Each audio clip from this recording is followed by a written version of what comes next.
अद्य शनिवासरः अथवा मन्दवासरः चैत्रशुद्ध 5 दिनांक 13 एप्रिल 2024 चरक सूत्र स्थानाध्याय 12 बातकला का दिन। शङ्खं चक्रं जलौकान् दधतमृतघटं चारुदौर्भिश्चतुर्भिः सूक्ष्मस्वच्छातिरुद्यांशुकपरिविलसन् मौलिमम्भोजनेत्रं कालाम्भोदोज्ज्वलाङ्गं कटितटविलसच्चारुपीताम्बराढ्यं वन्दे धन्वन्तरिं तं निखिलगदवनप्रौढदावाग्निलीलम् प्रौढदावाग्निलीलम् ब्रह्मणो हि समारब्धाम् आत्रेयाद्येषु पूजिताम् अस्मदाचार्यपर्यन्तां वन्दे गुरुपरम्पराम् आयुर्वेदरतं वन्दे माधवाख्यं महागुरुम् आयुर्वेदामृतं सर्वं शिष्येभ्यो यः प्रदत्तवान् द्रष्टाज्ञानी दुष्टकर्मा कृतकर्मा तथैव च अध्यापको भिषक्श्रेष्ठो महान् संशोधकस्तथा गुणैरेतैः समुदितैः यत्कार्यं प्रतनोति सः समृद्ध्यर्थं हि कार्यस्य वयं नु प्रयतामहे सरस्वत्यै नमो यस्या प्रसादात् पुण्यकर्मभिः बुद्धिदर्पणसङ्क्रान्तं जगदध्यक्षमीक्षते आत्रेयं प्रथमं वन्दे आयुर्वेदजगद्गुरुम् आयुर्वेदामृतं सर्वं गृहीत्वा हि सुरेश्वरात् अग्निवेशादिकेभ्यो यत् प्रयच्छत् मुनिसत्तमः प्रथमं तन्त्रकर्तारम् अग्निवेशं नमाम्यहम्।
ओम शांति शांति शांतिः।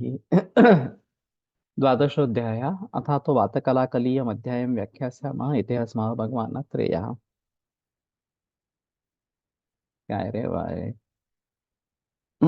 कलागुणः षोडशकलम् अकलागुणविरुद्धो दोषः तेन वातकलाकलयो वातगुणदोषीयः इत्यर्थः। यदि वा कला सूक्ष्मो भागः तस्यापि कला कला कला तस्यापि सूक्ष्मो भागः इत्यर्थः। तो दो तरीके से कलाकलीय का अर्थ किया जा सकता है। एक कला यानी कि सूक्ष्म भाग, तो और अकला यानी कि कला गुण और अकला दोष, या कला यानी कि सूक्ष्म भाग और उसका भी सूक्ष्म भाग, वो वातकला कलीय, इस प्रकार का अर्थ होता है। वातकला कला ज्ञानम अधिकृत्य परस्पर मतानि जिज्ञासमानाः समुपविश्य महर्षयः पप्रच्छुः अन्योन्यम् किं गुणो वायुः किमस्य प्रकोपणम् उपशमनानि वा अस्य कानि कथञ्चयनम् असङ्घातवन्तम् अनवस्थितम् अनासाद्य प्रकोपणप्रशमनानि प्रकोपयन्ति प्रशमयन्ति वा कानि चास्य कुपिता कुपितस्य शरीरा शरीरचरस्य शरीरेषु चरतः कर्माणि बहिःशरीरेभ्यः वा इति। तो वाद कला कला ज्ञान को अधिकृत करके उसके उसको पाने के लिए परस्पर मतानि जिज्ञासमानाः, एक दूसरे के मत जानने के लिए उत्सुक, इस प्रकार से महर्षया समुपविश्य पप्रच्छु अन्योन्य, ये महर्षि सभी इकट्ठा हुए और एक दूसरे से पूछने लगे किं गुणो वायु, कि वायु के गुण क्या है, इस प्रकार से किमस्य प्रकोपणम, उसके प्रकोपन के हेतु क्या है, उपशमनानि वास्यकानि, उसका शमन करने वाले क्या है, कथन चयनम असंघातवंतम अनवस्थितम अनासाध्यम, तो ये संघातवान भी नहीं है और अनवस्थित भी है। तो उसके यहाँ अनासाध्य प्रकोपण प्रशमनानि प्रकोपयन्ति प्रशमयन्ति माम। तो प्रकोपण और प्रशमन प्रशमन करने वाले द्रव्य उसका कैसे प्रकोप करते हैं, वो जब उसके तरफ जा ही नहीं सकते, पहुंच नहीं सकते इस प्रकार से, और वो स्थिर भी नहीं है इस प्रकार से। कानिचास्य कुपिता कुपितस्य शरीरा शरीर चरस्य शरीर से चरता कर्माणि बहिशरीरेभ्यो वा इति। तो ये कुपित या अकुपित शरीर में या शरीर के बाहर भ्रमण करने वाले इस वायु के शरीर में क्या कर्म है और बहिशरीरेभ्यो वा इति, शरीर के बाहर क्या कर्म है, इस प्रकार की उन्होंने एक दूसरे से पृच्छा की। अत्र उवाच कुशः सांकृत्यायनः रुक्षलघुशीतदारुणखरविशदाः षडेमे वातगुणा भवन्ति। तो कुश सांकृत्यायन इन्होंने पहले बताया कि रुक्ष लघु शीत दारुण खर विशद, ये 6 वातगुण इस प्रकार के हैं। अब यहाँ जो बहुसंख्य नाम आए हैं उनका कुछ वाङ्मय कहीं पे भी किसी तरीके से भी उपलब्ध है क्या, ये देखना आवश्यक इस प्रकार का रहेगा। वैसे अग्निवेशस्य भेलश्च गतुकर्ण पराशः हारतः क्षारपाणिश्च जगरुस्तन मुनेर्वचः, ये आत्रेय से 6 शिष्यों ने साक्षात ज्ञान लिया था। यहाँ के नाम कुछ अलग ही है। तो ये शायद अगली पीढ़ी है, और इनमें ये बहस इस प्रकार की चली है। लेकिन आत्रेय भी उस समय में मौजूद इस प्रकार के थे, और अंतिमतः उन्होंने जो बात कही है वही सभी को मान्य है। इस प्रकार की चर्चा चर्चा या संगोष्ठी कहीं जगह वर्णन की गई है चरक संहिता में खास करके। और वो इसलिए महत्वपूर्ण है कि विभिन्न मत वाले वैद्य मत वाले महर्षि वैद्य इस प्रकार के थे, और अपना अपना मत अत्रेय मैत्रेय मति में मैत्रेय की बुद्धि जो है वो भी व्यक्त करने का उसको सामर्थ्य है, और अत्रेय भी उसको सुन लेते हैं और फिर उसका परिहार इस प्रकार से कर लेते हैं। तो ये एक किस प्रकार के मत विभिन्न लोगों के हैं, ये यहाँ पे या फिर आगे आत्रेय भद्रपा के काफी अध्याय में इस प्रकार से, फिर आगे गर्भाव क्रांति के बारे में विभिन्न जगह इस प्रकार की चर्चाएं चली है। और विभिन्न मत प्रवाह थे, और फिर भी अंतिमतः सत्य जो है वो अग्निवेश ने अपनी संहिता में लिखा, और वही आगे प्रचलन में रहा। तो रुक्ष लघु शीत दारुण खर विशद, ये 6 वातगुण इस प्रकार के बताए गए हैं।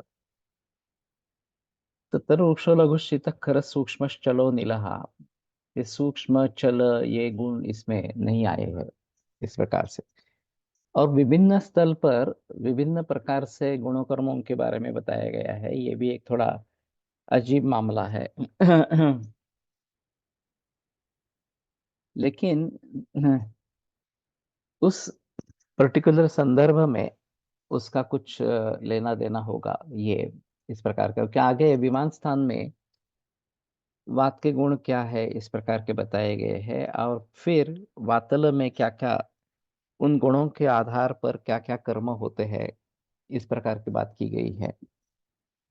तो वहाँ एक अलग ही माहौल रहेगा, अभी मुझे याद नहीं है वहाँ का क्या है इस प्रकार का। तच्छ्रुत्वा वाक्यम कुमार शिरा भरद्वाज उवाच एवं तो यथा भगवान आह। तो जैसे आपने कहा वैसा ही है। एते एव वातगुणा भवन्ति, यही वात के गुण है। तो एवं गुण ही एवं द्रव्य ही एवं प्रभाव कर्म भी अभ्यस्य मान ही वायु प्रकृतम आपद्यते समान गुणाभ्यास ही धातूनां वृद्धि कारणमिति। तो एवं गुण ही इस प्रकार के गुणों से, एवं द्रव्य ही इस प्रकार के द्रव्यों से, एवं प्रभाव कर्म भी और इस प्रकार का प्रभाव जिसमें है, इस प्रकार के कर्म से अभ्यस्यमान है ही। और इनका केवल एक बार सेवन ऐसा नहीं, अभ्यस्यमान, ये बार बार होगा, उसका अगर अभ्यास होता रहेगा तो प्रकोप, वायु प्रकोप मापद्यते, तो वायु का प्रकोप इस प्रकार का हो जाता है। समान गुणाभ्यास ही धातु नाम वृद्धि कारणमिति। समान गुणाभ्यास यही धातुओं के वृद्धि का कारण इस प्रकार का है। तो एक अर्थांतर न्यास कहा जाता है कि कुछ बातें कह के एक सिद्धांत बताते हैं। कहीं उल्टा भी होता है, सिद्धांत बता के फिर कुछ विशेष बात इस प्रकार से कहते हैं। तो अर्थांतर न्यास ये सिद्ध इस प्रकार का होता है। तो समान गुणाभ्यासो ही धातुनां वृद्धि कारणम, समान गुणाभ्यास ये धातुओं की वृद्धि का कारण इस प्रकार का है। और ये केवल सिर्फ वात के लिए नहीं लागू होगा, पित्त के लिए, कफ के लिए, या किसी अन्य भाव के लिए भी ये उसी प्रकार से काम में आएगा। तो एक सामान्य वचन इस प्रकार का बता दिया कि ये समान गुणाभ्यास ये धातुओं की वृद्धि का कारण है। वायूचा एक परमाणु घेतला तरी त्यावर हे सगळे गुण राहतात, की वायूमुळे शरीरामध्ये हे गुण दिसतात, असा अर्थ आहे। नहीं, वायु के परमाणु तो है, उसमें संदेह की बात नहीं है। तो उसमें ये सभी गुण रहते हैं, कम ज्यादा होंगे। सभी में सभी गुण समान इस प्रकार से ऐसा नहीं होगा। तो कुछ में कुछ गुण ज्यादा है, कुछ कम है, इस प्रकार की परिस्थिति होगी। और रोक्ष व्यायाम अलंघने ही कुपित चक्षुरादि नाम उपघातम प्रवर्तयेत, ये जो निदान 16वें अध्याय में वाग्भट में लिखा है। तो प्राणवायु के प्रकोप के लिए रूक्ष और लघु ये दो गुण प्रमुखता से भाग लेते हैं, हिस्सा लेते हैं इस प्रकार से। तो ये स्पष्ट होता है कि इन गुणों के द्वारा अगर वायु का प्रकोप होता है तो वो प्राणवह स्रोत, प्राण वायु की दृष्टि करने वाला, इस पर उसको बढ़ावा देने वाला इस प्रकार का है। हाँ, आयुर्वेदाचा प्रतितंत्र सिद्धांत मानता येईल का? प्रतितंत्र सिद्धांत जो है वो हर संहिता का अगर अलग अलग इस प्रकार का होगा तो प्रतितंत्र सिद्धांत इस प्रकार का होगा। आयुर्वेद का सिद्धांत इसको बोल सकते हैं। ये हम केवल चरक के लिए लागू है ऐसा नहीं, बाकी भी ग्रंथों के लिए यही सिद्धांत इस प्रकार का है। अब वृद्धि समान सर्वेशा विपरीत विपर्य, ये वाग्भट ने संक्षेप किया। और चरक में उसके लिए दो पंक्तियां लिखी इस प्रकार से। लेकिन अर्थ जो है वो वही इस प्रकार का है कि ये सामान्य विशेष इस प्रकार के जो पदार्थ है, सर्वदा सर्वभावानां सामान्य वृद्धि कारण, तो समान गुणाभ्यासो ही धातुनां वृद्धि कारणम इति। अभी गुणों का अभ्यास वैसे किया नहीं जा सकता, द्रव्य के बिना गुण की स्थिति ही नहीं है। तो अंतिमतः ये गुणों के आधार पर द्रव्य वृद्धि का कार्य इस प्रकार का करता है। लेकिन एक बात रहेगी कि किंचित रसेन कुरुते कर्म पाकेन चापरम गुणांतरेण वीर्येण प्रभावेण एव किंचन। और चरक में जो लिखा है, रस प्रभावता, वीर्य प्रभावता, विपाक प्रभावता, प्रभाव प्रभावता, इस प्रकार की बात कही, उसे भी का प्रभाव माना गया है। तो शायद जहाँ गुणों से ज्यादा काम अपेक्षित है, रस वीर्य विपाक ये सब गुणों के द्वारा किए जाने वाले कार्य है, और द्रव्य प्रभाव ये जो है ये अलग इस प्रकार का रहे। और इसीलिए वात के लिए तेल, पित्त के लिए घृत और कफ के लिए मधु, ये विशिष्ट द्रव्यों के प्रभाव इस प्रकार से है। परम औषध जो बताते हैं इस प्रकार से। नहीं तो रसोन ये स्निग्ध गुरु उष्ण इस प्रकार का है, वात के गुण के खिलाफ है। रसोन उत्तम वात शमन होना चाहिए था, है। लेकिन फिर भी परमाणु तेल को कहा गया है। तो ये द्रव्य प्रभाव ज्यादा इस प्रकार का उसमें रहेगा कि ये गुण तो है उसमें, लेकिन फिर भी द्रव्य प्रभाव के जरिए वो सबसे श्रेष्ठ इस प्रकार का है। तो समान गुणाभ्यास ही धातुनां वृद्धि कारणम, समान गुणाभ्यास ये बात बताई गई है, क्योंकि शुरुआत उन्होंने गुणों से की इस प्रकार से। और समान गुणाभ्यास अगर करते हैं तो उस द्रव्य की वृद्धि इस प्रकार की होती है। तच्छ्रुत्वा वाक्यं काङ्कायनो बाह्लिकभिषगोवाच एवं एतत् यथा भगवानाह एतान्नेव वातप्रकोपणानि भवन्ति अतो विपरीतानि वातस्य प्रशमनानि भवन्ति प्रकोपण विपर्ययो हि धातूनां प्रशमकारणम्।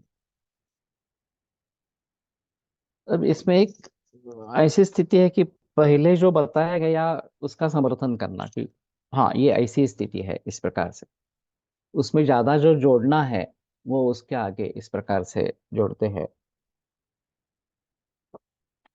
कि यही वातों के प्रकोपण के कारण है, प्रकोप के कारण है। अतो विपरीतानि धातस्य प्रशमनानि भवन्ति, इनके विपरीत जो है वो वायु का प्रशमन करने वाले इस प्रकार के हैं। फिर से ये अर्थांतर न्यास से प्रकोपण विपर्ययो ही धातूनां प्रशम कारणमिति, प्रकोपण विपर्यय ये धातुओं का प्रशम करने वाला इस प्रकार का है। तो यहाँ एक बात स्पष्ट है कि विपरीत विशेष ये जो चक्रपाणि दत्त बार बार सामान्य विषय सिद्धांत में कहते हैं, और पहले भी अन्य जगह भी है, विपरीत गुणैर्देश देश काला मात्रोपसेवित ही।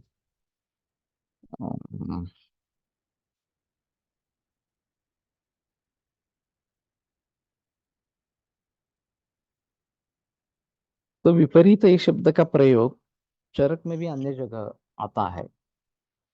तो प्रकोपण विपर्यय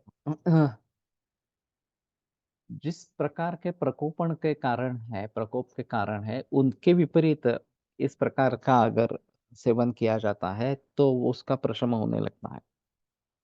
तो जिस वात का वर्धन कटुतिक्त कषाय रसों से हुआ है उसके लिए मधुरामल लवण ये प्रशमन है, क्योंकि वे प्रकोपण के विपरीत इस प्रकार के हैं। शीत गुण से अगर वात का प्रकोप हो गया है, लघु गुण से हो गया है, तो फिर उसके विपरीत उष्ण गुण, गुरु गुण ये वात के प्रशमन के कारण इस प्रकार के रहेंगे। तो हमें चाहिए कि प्रकोप किन कारणों से हुआ है वो देखकर उसके विपरीत वाले हमें चिकित्सा के रूप में प्रयोग में लाने हैं। और वो प्रकोपण विपर्यय इस प्रकार का अगर होगा तो वो उस वायु का, उस पित्त का, उस कफ का इस प्रकार का प्रशमन करेगा। तो किन कारणों से ये निर्माण हुआ है ये देखना बहुत जरूरी इस प्रकार का रहेगा। तच्छ्रुत्वा वाक्यं बलिशो भतामार्गव उवाच एवमेतद् यथा भगवानाह एतान्नेव वातप्रकोपणपशमनानि भवन्ति।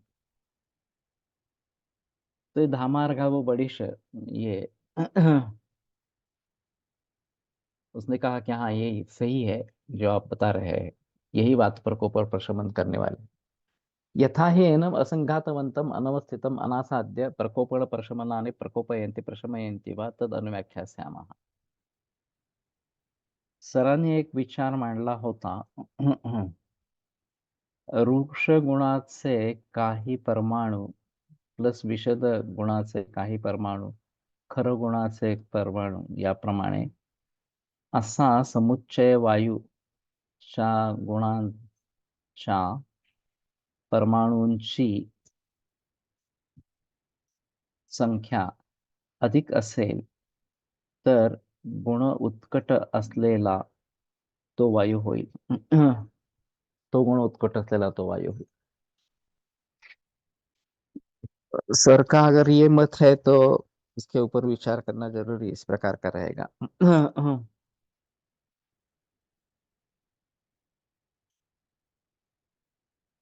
मेरे ख्याल में सभी गुण सभी वायु में होने वाले हैं। फिर तरतम भाव है, एक ही गुण उसमें होगा या नहीं होगा ये थोड़ा देखना मुश्किल इस प्रकार का रहेगा। सर्वैर्भावैस्त्रिभिर्वापि दवाभ्याम एकेन वा पुनः कुपिते कुपितो दोषः संसर्ग कुपितः दोषः क्रुद्धन दोषोनुधावति, इस प्रकार सुश्रुत में वचन आया है। तो सर्व सभी भावों से, दोन भावों से अथवा एक भाव से कुपित इस प्रकार का दोष संसर्ग में क्रुद्ध दोष का अनुनय करता है, उसके पीछे दौड़ता है। तो वहां एक भाव भी बताया गया है। तो सर का जो कहना है ये उसकी पुष्टि मिलती है। लेकिन दो भावों से अनेक भावों से भी इस प्रकार से दोष की वृद्धि हो सकती है, दोष का प्रकोप हो सकता है। और फिर उस अवस्था में जिन भावों से वृद्धि हुई है उसके विपरीत इस प्रकार से अ, चिकित्सा करनी जरूरी है। वैसे माधव निदान मधुकोश टीका में इस सभी के उदाहरण दिए गए हैं उपशय अनुपशय के बारे में बताते समय। वायो सर्वे भवै वर्धका कषाय रसा कलायश्च, इस प्रकार की बात आती है। तो सभी भावों से वृद्धि करने वाला कलाय और कषाय रस, ये दो बातें बताई गई है इस प्रकार से। तो मेरे मन में ख्याल आया था कि वैसे महाभूत की दृष्टि से देखा जाए तो आकाश और वायु, इन दोनों के जरिए वायु अगर बनता है तो तिक्त रस वात का सबसे बड़ा वर्धक होना चाहिए। तो कषाय रक्त से कहा गया, कषाय में तो वायु और पृथ्वी महाभूत है इस प्रकार से। तो मैंने ये सवाल सर से पूछा था इस प्रकार से।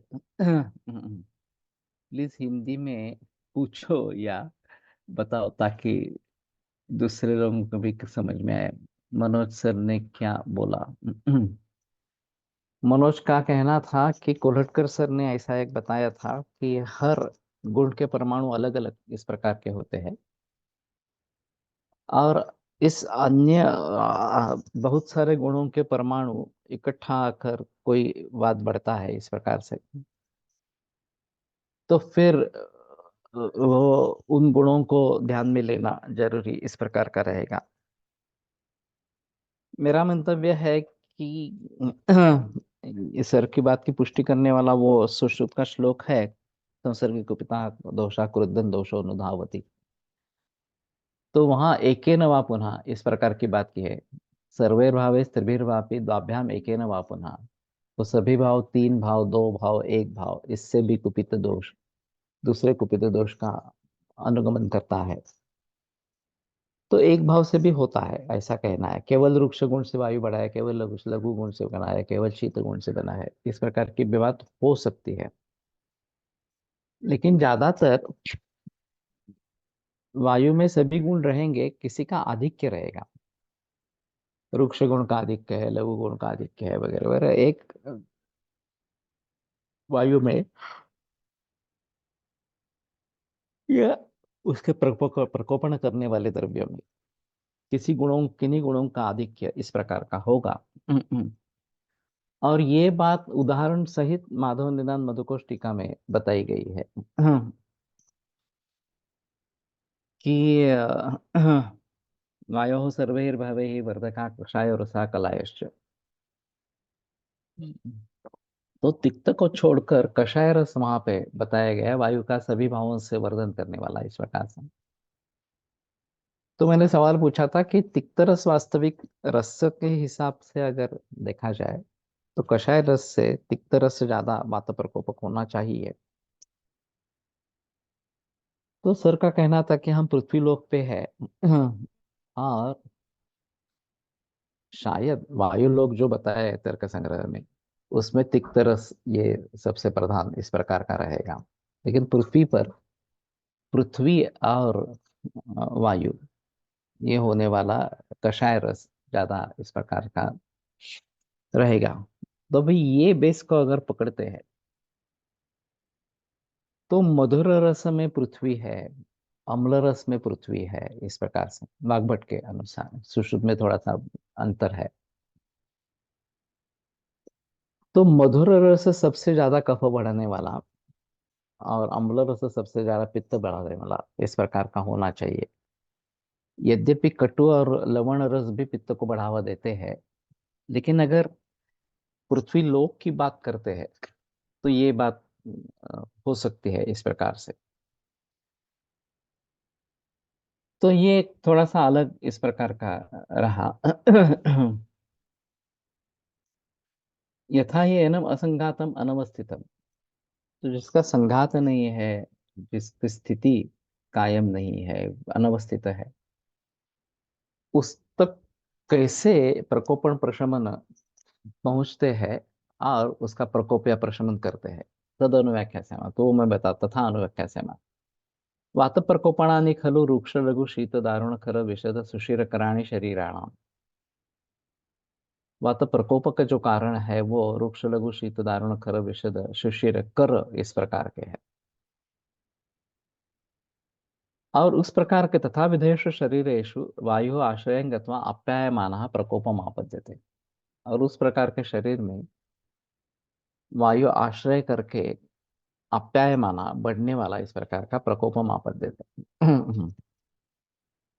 तो इनका कहना है कि जो वात प्रकोपण कारण है उनका परिणाम शरीर पे होता है। और ये रूक्ष शरीर रूक्ष लघु शिशिर शीत दारुण खर विषद सुशिर इस प्रकार के हो जाते हैं।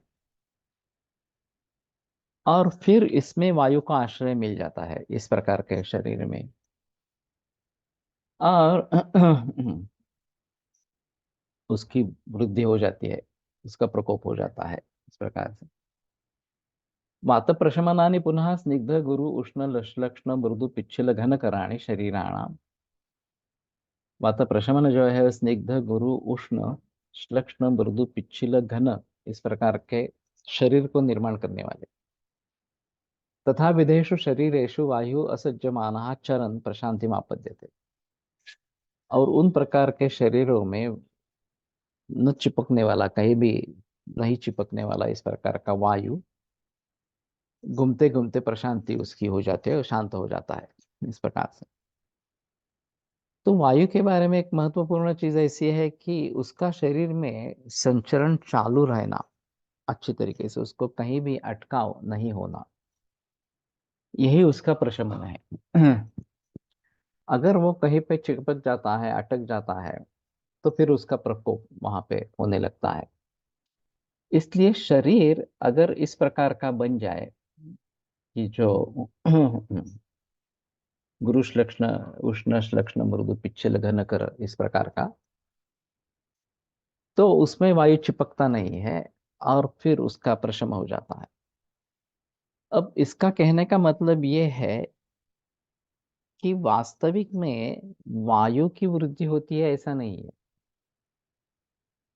शरीर में कुछ भाव ऐसे निर्माण होते हैं कि जो वात को बढ़ाने वाले इस प्रकार के होते हैं, दारुण खर विषद वगैरह इस प्रकार के गुणों से।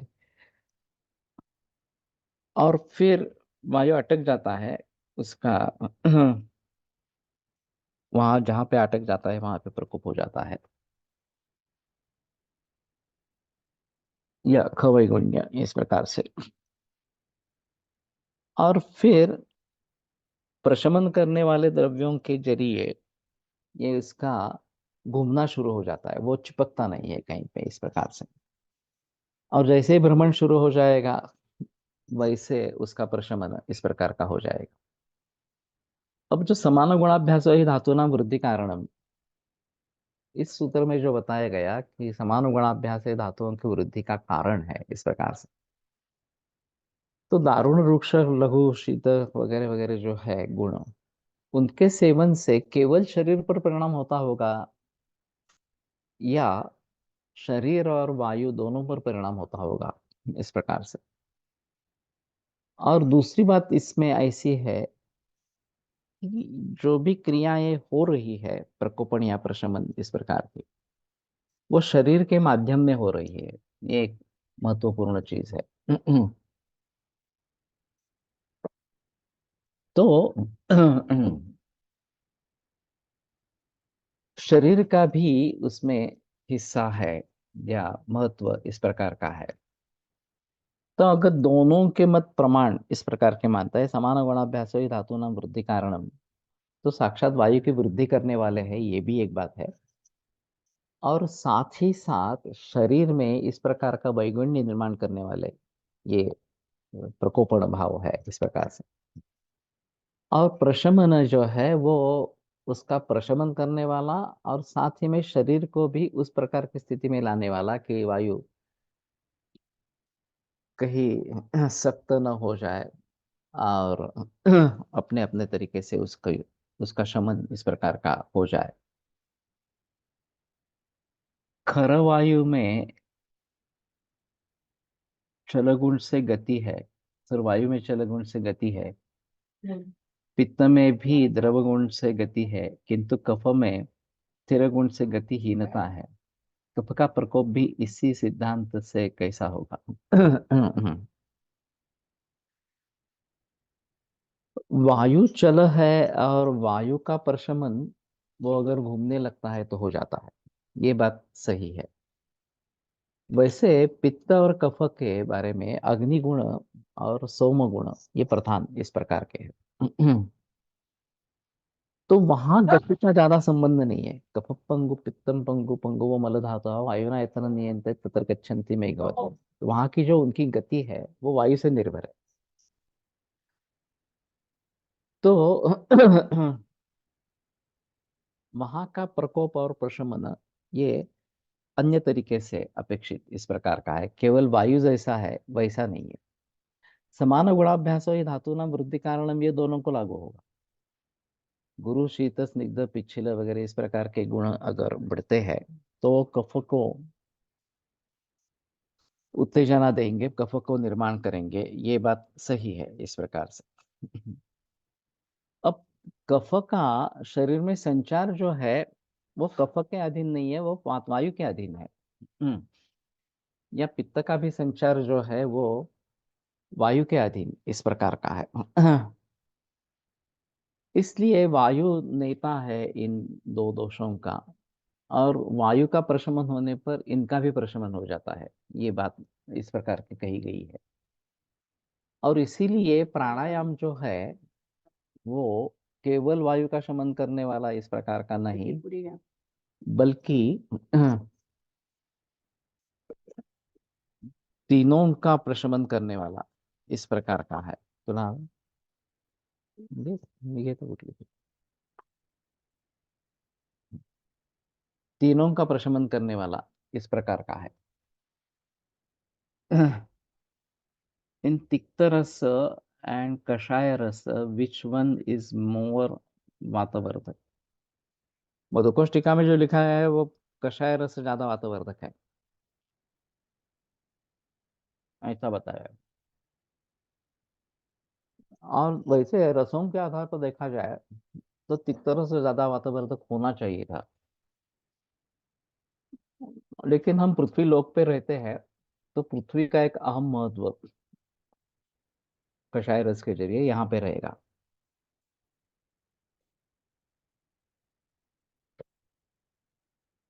और इसलिए कषाय रस सर्वे भावे वर्धक इस प्रकार का बताया गया। ऐसे पित्त के द्रव गुण को कैसे समझेंगे जो कि कफ में नहीं है? कफ में भी द्रव गुण होता है, होता नहीं है ऐसा नहीं है।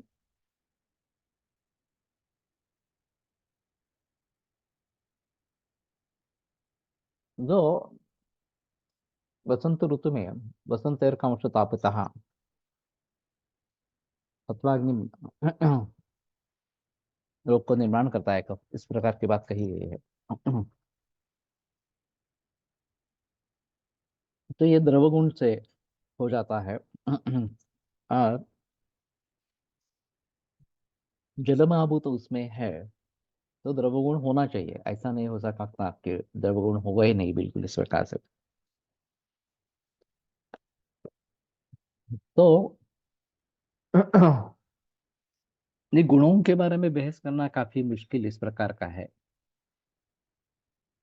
हेंस मधु वात प्रकोपक।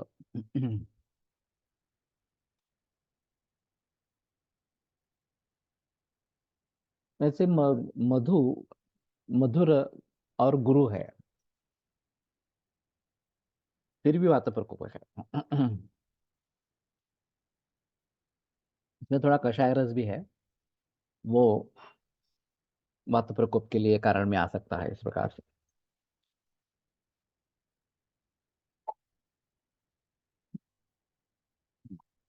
अभी इसमें ये गुण है और इसलिए ये इस प्रकार के दोष का प्रकोप करेगा, इसका शमन करेगा, ये बताना काफी मुश्किल इस प्रकार की बात है।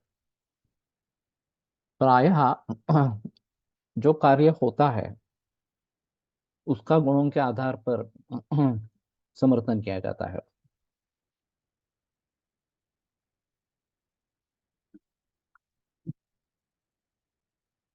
स्थिर गुण इसके जरिए आया है बात, और या पृथ्वी महाभूत के जरिए आया है। रेखा ऑल्सो, रेखा यानी कि क्या, सभी दोष पंचम महाभूतात्मक है, इसलिए वायु है पर कम।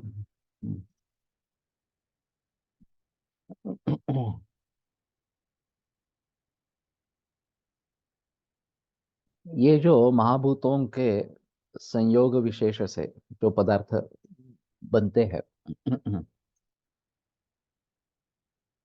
तस्मान् नैकरसं द्रव्यम भूत संघात संभवात। भूत संघात से उत्पन्न होने के जरिए एक रस वाला द्रव्य नहीं है। नैक दोषास् ततो रोगा, और एक दोष वाले भी रोग नहीं होते इस प्रकार के। तो ये कॉम्बिनेशंस जो बनते हैं इसमें किसका प्राधान्य है ये देखना जरूरी इस प्रकार का रहेगा। और वैसे देखा जाए तो दोष का जिस द्रव्य का दोष के ऊपर जिस प्रकार का कार्य दिखाई देता है उसके आधार पर उसके किन गुणों से, किन विपाक से, किन प्रभाव से ये कार्य हो रहा है, इसका समर्थन किया जाता है इस प्रकार से। और इसलिए कार्य के आधार पर गुण कौन से होंगे ये बताना थोड़ा सा आसान होता है। ये गुण है इसलिए यही कार्य होगा, ये बताना काफी मुश्किल इस प्रकार की बात है। मेरे कहने का मतलब ये था कि समान गुणाभ्यासो ही धातुनां वृद्धि कारणम, ये अगर सही है तो रूक्ष लघु शीत वगैरह गुणों से वात का प्रकोप भी होना चाहिए। वात की वृद्धि होनी चाहिए, और उसी समय में ये शरीर पर भी इसी प्रकार का असर करता है कि जिसके जरिए वात कहीं रुकने लगता है, और फिर जहां रुक जाता है वहां वो प्रकोप उसका हो जाता है।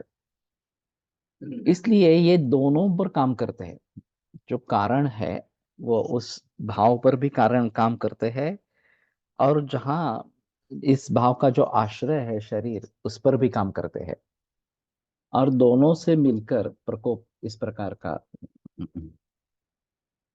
त्रिगुण लेकिन सिर्फ कफ में आया है, उसमें संदेह की बात नहीं है।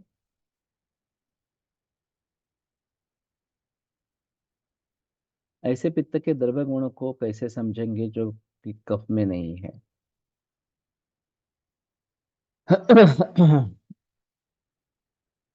उसका स्राव होना, ये जो एक बात बताई जाती है पित्त का, इसलिए उसमें द्रव गुण होना जरूरी इस प्रकार का रहेगा। कफ में नैमित्तिक द्रवत्व आएगा, उष्णता से द्रवत्व आएगा। स्वाभाविक रूप में द्रवत्व जल महाभूत में है वास्तव में। लेकिन शायद पृथ्वी का प्राधान्य होने के कारण कफ में द्रवत्व प्रासंगिक इस प्रकार का रहेगा, जो पित्त में स्वाभाविक रूप से है। और त्यक्त द्रवत्वम पाकादे कर्मणा नल शब्दितम, द्रवत्व को छोड़कर पाकादि कर्म से उसको पाचक पित्त इस प्रकार का कहा जाता है। तो ये शायद स्राव उसका होना है, इसलिए द्रवत्व आवश्यक इस प्रकार का रहेगा पित्त में। और उष्ण गुण साथ में है तो ये थोड़ा आसानी से हो सकता है। कफ में शीत गुण होने के कारण शीत गुण का ह्रास अगर होता है तभी द्रवत्व आ जाता है, नहीं तो द्रवत्व नहीं आ जाता। जो ऐसे कि वसंत ऋतु में आता है इस प्रकार से। रेखा ऑल्सो, ये क्या मुझे पता नहीं चला।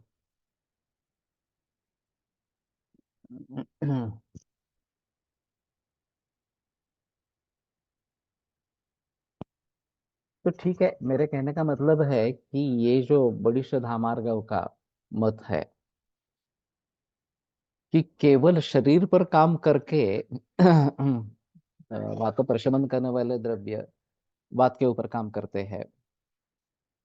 ये विपरीत गुणाभ्यास जो है वो दोष को कम करता है, उस दोष को कम करता है, इसका फिर विरोधी इस प्रकार का हो जाता है, या फिर उसका समर्थन उससे नहीं निकलता। पाणी पाणी ठेवलंय परत ते बंद करून या। आलो एक मिनिट। मी बंद केलं ते बघा गेला असेल तर प्रश्न. मग तिथं बंद केलं होतं. ते नाही आता दुसरं ठेवून झालं.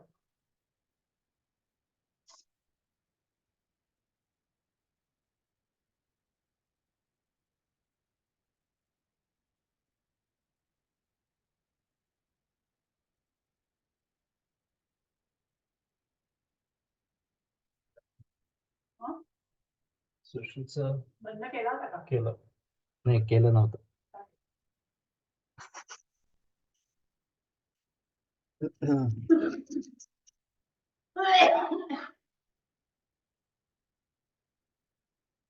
ऐसे समझ सकते हैं क्या कि पित्त बढ़ने पर अपने शक्ति से ही द्रव गुण के कारण बढ़कर दूसरे दोष स्थान पर जा सकता है, लेकिन कफ को प्रकोप के लिए उष्ण गुण से द्रवत्व प्रदान हो, फिर वह दूसरे दोष स्थान पर जा सकता है। हो सकता है। उष्णेन युक्त स्निग्धाद्या कुर्वते श्लेष्मणश्चयम् शीतेन कोपम और गुणारोक्षादय शमम, इस प्रकार की जो बात कही गई है, जो ऋतु चक्र के बारे में बताया गया है, जय प्रकोप वर्षम आयुर ग्रीष्मादिशु दशादशु पित्तस्त श्लेष्म शिशिरादिशु, ये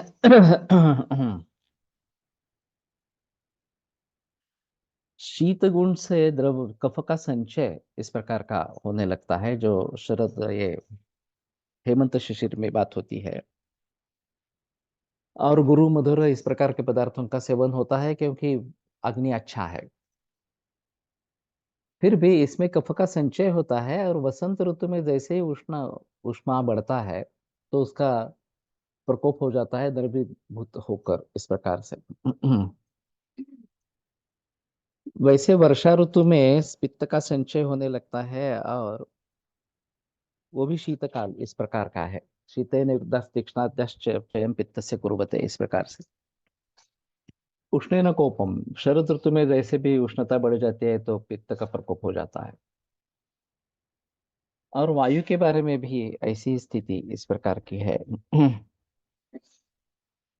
उष्णेन युक्ता रोक्षाद्या वायु कुर्वन्ते संचय। ग्रीष्म ऋतु में उष्ण से युक्त रूक्ष ये गुण है, तो वायु का संचय होता है। और शीतेन कोपम, वर्षा ऋतु में जैसे ही शैत्य आ जाता है तो वायु का प्रकोप इस प्रकार का हो जाता है। तो ये शीत और उष्ण ये निर्णायक है इस सभी में। और क्षय किस प्रकार से होगा, प्रकोप किस प्रकार से होगा, ये इसके आधार पर बताया गया। अब ये ऋतु के अनुसार तो ठीक है, लेकिन खाने पीने से भी, विहार से भी इस प्रकार से दोषों का प्रकोप प्रशम इस प्रकार का होता रहता है। तो चयान जानती सद्य तो इस प्रकार से इनका खाने पीने वगैरह के जरिए तात्काल प्रकोप इस प्रकार का हो सकता है। तो ये सभी बातें ध्यान में रखते हुए कारणों को देखना है इस प्रकार से।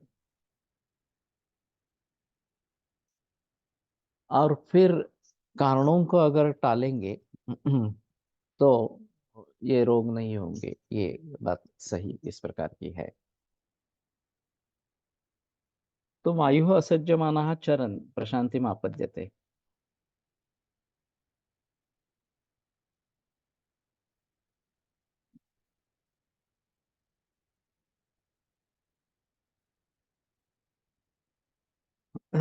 तच्छ्रुत्वा बडिशवचनम् अवितथम् ऋषिगणैः अनुमतम् उवाच वार्यो विदो राजर्षि। तो अवितथ इस प्रकार का बड़िश वचन सुनकर ऋषिगण ही अनुमतम, सभी ऋषिमुनि ने उसको हाँ कह दी, इस प्रकार से अनुमत किया।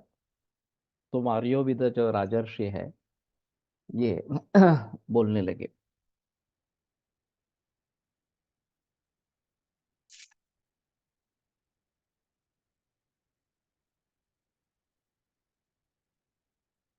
हाँ, अवरोधात्मक ज्यादा आता है वायु का प्रकोप जो है वो, लेकिन धातु क्षय से भी वातु प्रकोप होता है उसमें। वायु धातु क्षयत कोप मार्गस्य आवरणी नमा और ब्रूहणम शमनम त्वेव वायु पित्तानिलस्य च, ये धातु क्षयात्मक अगर वातु वृद्धि है धातु क्षय से, तो उसको ठीक करने के लिए ये अच्छा इस प्रकार का है। तो ये बात जरूर ध्यान में रखनी है कि ये इस प्रकार से वात प्रकोप दोनों तरीके से हो सकता है। ये कम दिखाई देता है, मार्गावरोधजन्य ज्यादा इस प्रकार का दिखता है। एवं एतत् सर्वम अनपवादम यथा भगवान आह। तो ये सभी अनपवाद इस प्रकार का है जैसे भगवान ने कहा। यानी तो खलु वायो कुपिता कुपितस्य शरीरा शरीर चरस्य शरीरेषु चरता कर्माणि बहिः शरीरेभ्यः वा भवन्ति तेषाम् अवयवान् प्रत्यक्षानुमानोपदेशैः साधयित्वा नमस्कृत्य वायवे यथाशक्ति प्रवक्ष्यामः। तो कुपित और अकुपित इस प्रकार जो शरीर और शरीर के बाहर संचार करने वाला वायु है उसके कर्म तेषाम अवयवान प्रत्यक्ष अनुमान उपदेश, उनके अवयव प्रत्यक्ष अनुमान और उपदेश के सहायता के सिद्ध करके नमस्कृत्य वायवे यथाशक्ति प्रवक्षामः, और वायु को नमस्कार करके यथाशक्ति प्रवक्षामः, जैसी मेरी शक्ति है उस प्रकार से मैं बता रहा हूँ। तो वायुरेव भगवान इस प्रकार की भी बात आगे आती है। और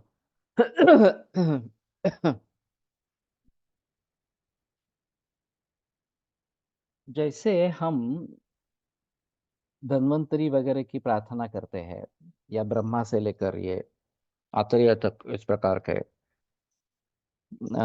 लोगों की प्रार्थना करते हैं, देवताओं की प्रार्थना करते हैं इस प्रकार से।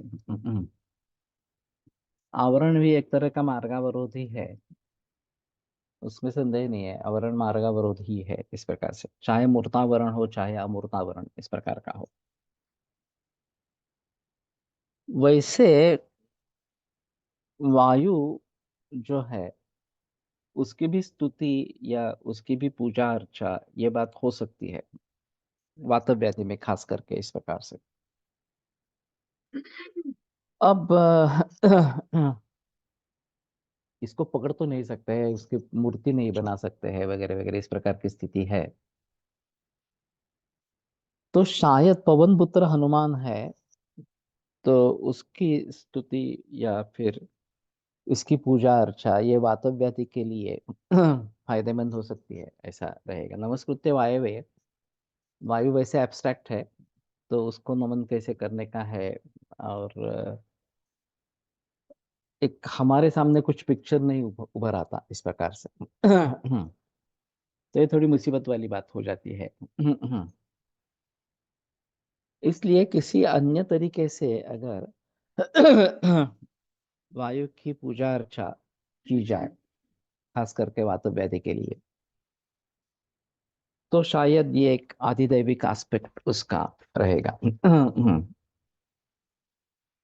वायुस्तंत्र यंत्र धरा, तो वायु तंत्र और रूपी यंत्र का धारण करने वाला इस प्रकार का है। तो नीचे इसने चक्रपाणि दत्त ने तंत्रम शरीरम और शरीर रूपी यंत्र का धारण करने वाला वायु इस प्रकार का है, इस प्रकार से कुछ बहस की है, वो बाद में देखेंगे। प्राण उदान समान व्यान अपान आत्मा।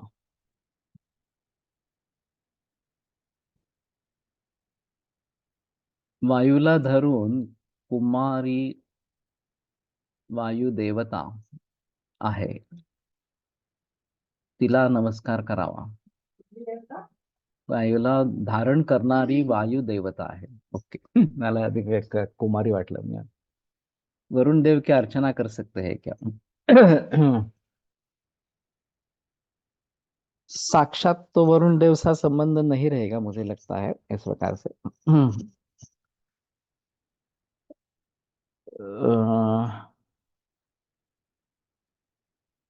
ये जल महाभूत की देवता कही जाती है, वरुण जो है वो।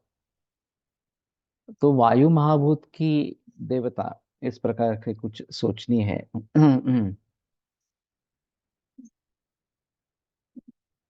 लेकिन जो एक मूर्त फॉर्म होता है वो यहाँ मुश्किल इस प्रकार का है, और इसलिए ये मामला थोड़ा दिक्कत वाला इस प्रकार का है। शनि ग्रह से वायु तत्व है, सही है। और फिर शनि की उपासना करना एक बात कही जाती है, और मारुति की उपासना, हनुमान की उपासना करना, ये शनि के लिए अच्छा माना जाता है, क्योंकि शनि सिर्फ मारुति को कुछ नहीं कर सका। और मारुति ने उसको जीत लिया इस प्रकार से। तो इसलिए जब साढ़े साती होती है शनि की इस प्रकार से, तो वायु का या हनुमान का स्तवन किया जाता है, और उससे शनि की वो कृपा कम होती है इस प्रकार का बताया जाता है। यम वायु ने निर्मित है।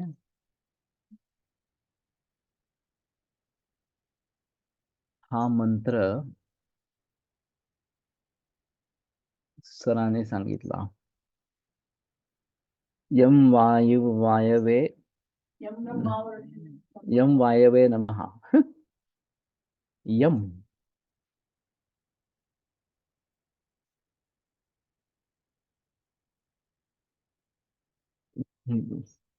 मारुतीने शनीला राणापासून सोडवले तो मालूम नहीं मुझे।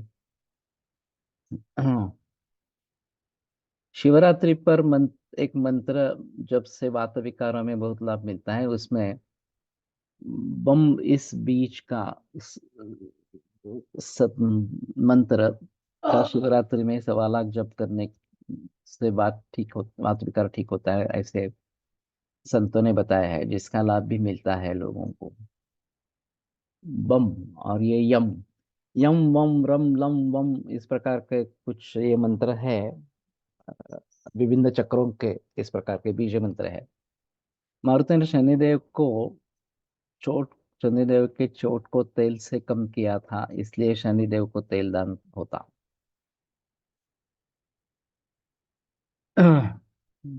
ये सभी मुझे कथाएं मालूम नहीं है। पुराण कथाएं जो है वो। तो ठीक है। कहने का मतलब यह है कि आधिदैविक उपाय में अगर हम जाना चाहते हैं, तो इन सभी का मतलब कुछ ना कुछ इस प्रकार का रहेगा। तो ये प्राणोदान उदान समान अपान व्यान अपान आत्मा, ये काफी बहस वाली चीज है।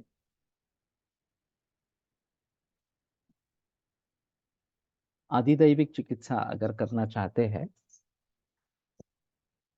तो इस प्रकार के वायु की स्तुति करना, उनकी पूजा अर्चा करना, ये आवश्यक इस प्रकार का रहेगा, ये आधिदैविक चिकित्सा मानी जाएगी। तो ठीक है, आज रुकते हैं। अगले शनिवार को इसको लेकर आगे बढ़ेंगे।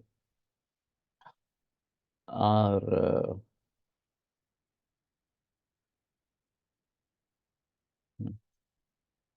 आयुर्वेद प्रकांडो निगदित इह हि शल्यतंत्र प्रधानः, शिष्येभ्यः शाश्वतो यन्निखिल जन कृपा।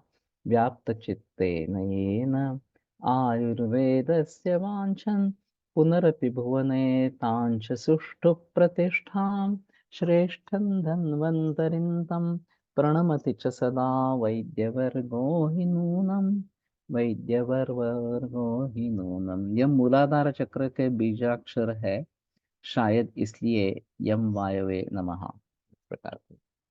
ठीक है, ये बम वाला भी देखना चाहिए क्या है। इन डेंगू विशद गुण वृद्धि वायु। ये तो काफी मुश्किल है थोड़ा सा।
ओम शांति शांति शांति।